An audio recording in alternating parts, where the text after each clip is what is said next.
স্বাক্ষর করেছেন তার ব্যক্তিগত লাভ হয়েছে।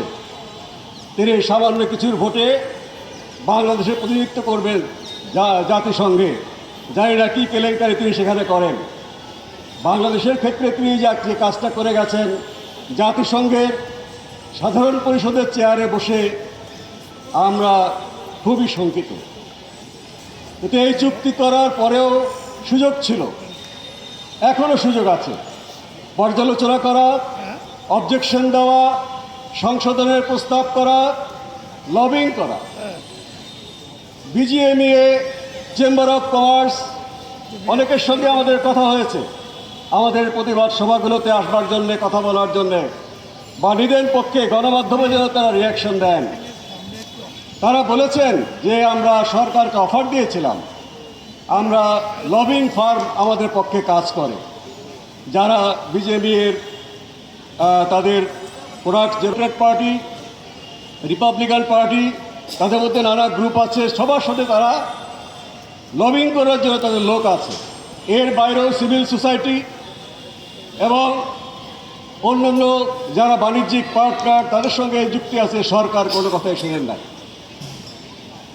আশ্চর্য হচ্ছে, নির্বাচনের পরে নির্বাচিত সরকার তারাও কিন্তু সেই পথে হাঁটেননি। এখনও কিন্তু আমরা এই চুক্তি আমাদের পার্লামেন্টের মাধ্যমে বাতিল করতে পারি।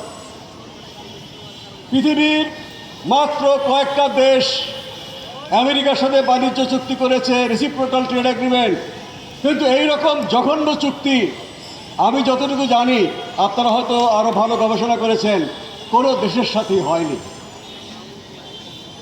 আপনি যদি এই চুক্তিকে জাতিসংঘের যারা বাণিজ্য দেখে সেই বডির কাছে রিভিউ করতে দেন, এটা কি একটা বাণিজ্য চুক্তি?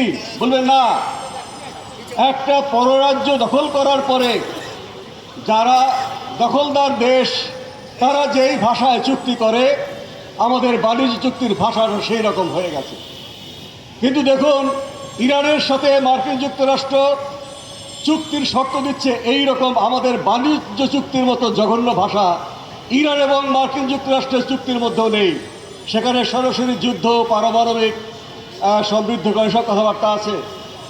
তাহলে কেন এটা করা হলো? যেটা আন্তর্জাতিক মানদণ্ডে, একাডেমিক মানদণ্ডে এটা কোনো চুক্তিই না, দাসত্বমূলক চুক্তির যে উদাহরণ আমরা দেখছি। গাজা নিয়ে চুক্তি হচ্ছে প্যালেস্টাইনদের সাথে, সেখানেও কিন্তু এরকম জঘন্য ভাষা নাই। আমেরিকানরা তারা কয়েকটা জায়গা বলেছে তারা কি করবে, শ্যাল উইল ইত্যাদি, সেগুলোও কিন্তু বাংলাদেশের উপরে চাপানো। আমেরিকা তাদের প্রতিশ্রুতি রক্ষা করবে এমন কোনো কথা এই চুক্তির মধ্যে নাই। তারা শ্যাল দিয়ে, উইল দিয়ে যা বলেছে, তারা বাংলাদেশকে কি দেবে না সেই কথাটাই তারা বলেছে। কাজেই আমরা আমাদের এই বক্তব্য, প্রতিবাদ থাকবে এবং আমরা এখনও আহ্বান জানাবো এই সরকারকে আগামী সংসদ অধিবেশনে এই চুক্তিকে বাতিল করবার জন্যে আপনারা প্রয়োজনীয় ব্যবস্থা গ্রহণ করুন। আপনারা বড় বড় কথা বলেন, আজকে এইখানে এসে আপনারা নীরব। এই নীরবতা কিন্তু আপনাদের জন্য একটা টাইম বোমা। ভবিষ্যতে যদি আপনাদের সেই টাইম বোমার জন্য আপনাদের কোনো ক্ষতি হয়, সেই দায়-দায়িত্ব আপনাদের বহন করতে হবে। আমরা এই জাতির পক্ষ থেকে আমরা আমাদের বক্তব্য বলছি, কিন্তু আমরা এখানে বক্তব্য দিয়েই ক্ষান্ত হব না। আমরা যে বিষয়ে ব্যবস্থা গ্রহণ করবেন, নাহলে বাংলাদেশের জনগণ জানে এই ধরনের চুক্তি বাতিল করবার জন্যে কি করতে হয়।